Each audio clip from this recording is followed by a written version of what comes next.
이런 표현 써도 되는지 모르겠지만은 막대 먹은 것처럼 생각되는 사람들이 있죠. 갑질한다기보다는 인간이 되는 훈련을 하지 못했기 때문이다. 이제 그런 생각이 일단 들거든요.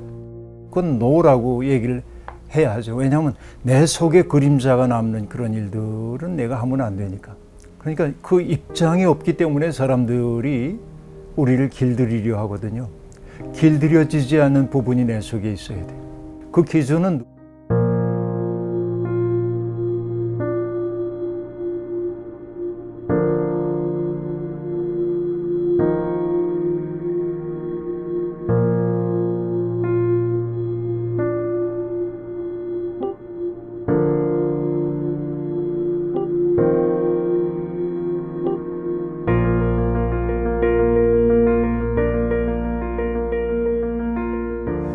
참 속상할 것 같아요. 사실 미용실이라고 하는 공간이 옛날로 얘기하면 시골 마을의 우물가 같아요. 아픔도 나누고 또 격려하기도 하고 또 마을에 있는 여러 가지 얘기들을 정보를 주고받는 그런 현장이거든요. 공동체의 광장 같은 역할을 했어요. 여성들에게. 남성들은 사랑방이라는 공간이 있지만은 그러니까 그 공간은 매우 중요한 공간이죠. 근데 오늘에 와서는 우물이 없으니까 그냥 허물없이 얘기 나누는 공간 가운데 하나가 미용실.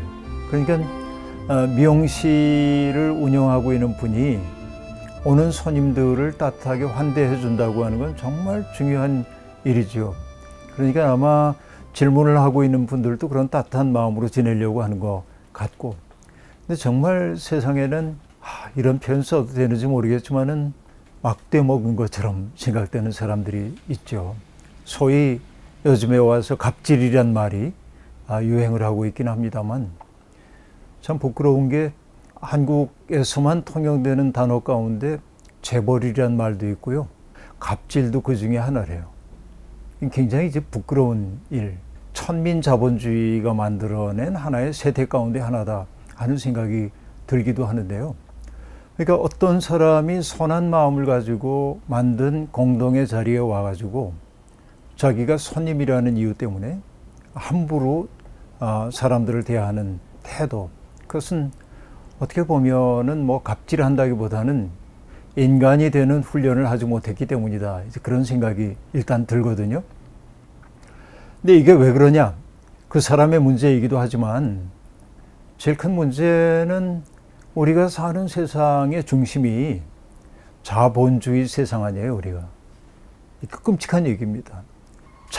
그러니까 자본, 돈이라는 게 중심인 세상 아니에요? 그러니까 인본주의도 문제인데 인간 중심주의가 세상을 이 지경으로 만들었다고 한다면 인본주의의 문제보다 훨씬 심각한 것은 돈이 주인 노릇하는 세상이라고 말할 수 있겠죠. 돈이라는 게 사실은 많은 사람들에게 권력을 주는 것처럼 느껴지는 거죠. 그래서 발터 베냐민 같은 사람 얘기, 돈이라는 게 유사 전능함을 준다. 돈이 많아지면 내가 전능자가 된 것처럼 보여요. 제도학자인 한병철 교수는 돈을 이렇게 얘기합니다. 돈은 응결된 시간이다. 내가 돈이 있으면 어떤 사람의 시간을 살 수가 있어요. 내가 원하는 일을 하게 만들 수가 있어요. 그러니까 내 의지를 누군가에게 부과해서 그로 하여금 그 일을 하도록 만들 때 나는 전능한 존재가 된 것처럼 느끼는데, 그래서 돈이 많은 사람들은 자기가 함부로 해도 괜찮다는 생각이 암암리에 드는 것 같아요. 그러니까 타자들을 배려하는 능력이 그들에게 너무 부족한 거 아닌가 하는 생각이 드는데, 서로 존중하고 존중받아야 이게 아름다운 인생이라고 말할 수 있겠는데 그러지 않는 사람들이 있습니다. 제가 미국에 갔을 때 미국의 어떤 식당에 들어갔다가 굉장히 놀라운 구절 하나를 봤어요. 우리는 어떤 사람에게라도 서비스할 것을 거절할 권한이 있다는 거예요. 그러니까 손님인데 들어와가지고 막대하는 사람이 있다고 한다면 나가주세요 라고 말할 수 있다는 거죠. 이게 주인의 권리입니다. 그러니까 서비스를 제공하는 사람과 받는 사람은 서로 존중해야 하는 관계이지 손님이 왕이다 하는 이런 식의 논리가 통용되어서는 곤란하다 하는 생각이 들거든요. 근데 질문을 했던 분은 오는 손님을 예수님처럼 여긴다고 얘기를 했는데 그 마음 가지고 대하면 얼마나 좋아요. 그러나 도저히 그럴 수 없는 사람들이 있잖아요. 막대 먹은 사람들. 그런 사람들까지도 예수님처럼 대하려다 보면 자기 속에 비애감이 남을 가능성이 많이 있어요. 저는 그렇게까지 해야 할 필요는 없다고 생각해요. 예절을 갖추고 정중하게 얘기해야 돼요. 손님을 내가 받을 수가 없다고. 내가 존중받을 권한이 내게도 있다고. 당신이 나에게 모멸감을 안겨줘도 되는 사람이 아니라는 사실을 상기시켜줘야 돼. 난 이게 어떤 의미에서는 더 큰 사랑이라고도 보여져요. 왜냐하면 사랑이라고 하는 것은 그가 하고 싶은 모든 일을 하도록 허용하는 것만이 사랑이 아니라 잘못된 길을 가고 있는 사람에게 그게 잘못이라는 사실을 일깨워주는 것도 사랑이라고 보면 그 사람에게 정중하게 저는 서비스를 제공할 수가 없다고 얘기할 필요가 있고, 왜냐하면 너무 우리가 그 메시아 컴플렉스를 가지면 안 돼요. 우리 예수님 아니에요. 물론 예수님 닮아야 하지만 예수님도 말씀하셨거든요. 진주를 돼지에게 던지지 말아라. 아주 오래전에 제가 존경하는 어떤 선생님이 제게 그렇게 얘기했습니다. 목사님, 저는 그 말씀이 무슨 말인지 몰랐는데요. 정말 돼지 같은 사람들이 있더군요. 이렇게 말을 해요. 제가 뭐 신학적으로 응대할 말은 없었습니다만 세상에는 무례한 사람들이 너무 많이 있습니다. 그 무례한 사람들은 자기들이 무례하다는 사실을 알지 못해요. 일깨워줘야 돼요. 당신에 의해 내가 모욕받을 수가 없다고 하는 것을 얘기해 줘야 되고, 그게 어떻게 보면 그 사람이 그 한 번의 거절을 통해서 사람이 변화될 리는 없지만, 그런데 또 다른 그런 일을 하려고 할 때 기억은 날 거예요. 자기에게 어떤 사람이 노라고 얘기했던 그 기억이 있을 거고 그의 행동을 조심하게 만들 수는 있겠다 하는 생각이 들거든요.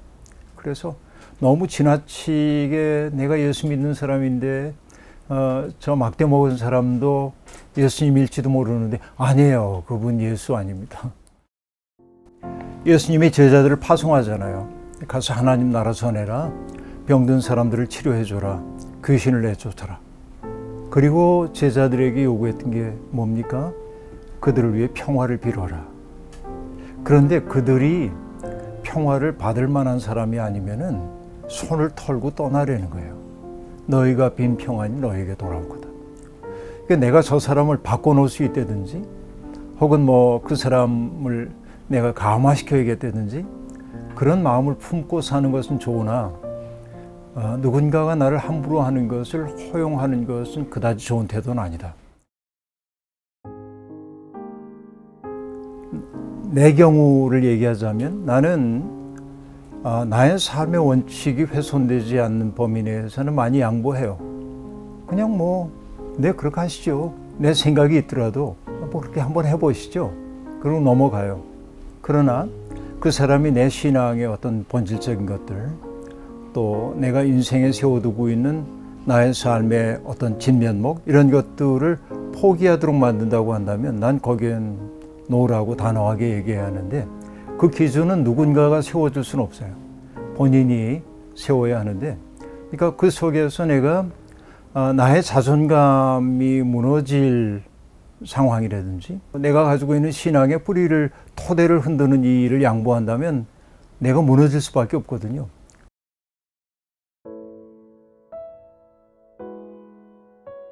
성경의 핵심을 얘기할 때 어떤 것들 얘기하냐면 가난한 사람들에 대한 우선적 관심, 이런 것들. 그러니까 하나님이 원하시는 것은 가장 고통받는 사람들이 인간다운 삶을 사도록 하는 것인데, 어느 부자가 내게 당신의 입장을 철회해라. 왜 하나님의 우선적 관심이 가난한 사람에게 있다고 얘기하냐? 이렇게 얘기하면 난 그건 양보 안 된다. 그런 얘기인 것이죠. 그런가 하면은 내가 가지고 있는 정직에 대한 신념 같은 것들이 있는데 뒷돈을 이렇게 넣어주면서 나를 위해 좀 증언을 해달라든지 이렇게 얘기할 때 그건 노라고 얘기를 해야 하죠. 왜냐하면 내 속에 그림자가 남는 그런 일들은 내가 하면 안 되니까. 그러나 양보할 수 있다고 하는 건 뭐냐면 기꺼운 마음으로 양보를 하더라도 내 속에 있는 자존감에 상처 입지 않는 것들이죠. 그래서 비본래적인 것에선 유연하게 가되 본래적인 것에는 단호함을 견지해야 한다. 그래서 저 사람 참 좋아, 무골 호인이야, 이런 소리 들으면 안 되고, 저 사람 참 좋다, 겸손하다, 그러나 분명히 자기 입장도 있다. 그렇죠. 그러니까 그 입장이 없기 때문에 사람들이 우리를 길들이려 하거든요. 길들여지지 않는 부분이 내 속에 있어야 돼요. 그게 자기 삶의 중심이죠. 그 자존감이 없으면은 나 스스로 비참함을 느낄 수밖에 없거든요.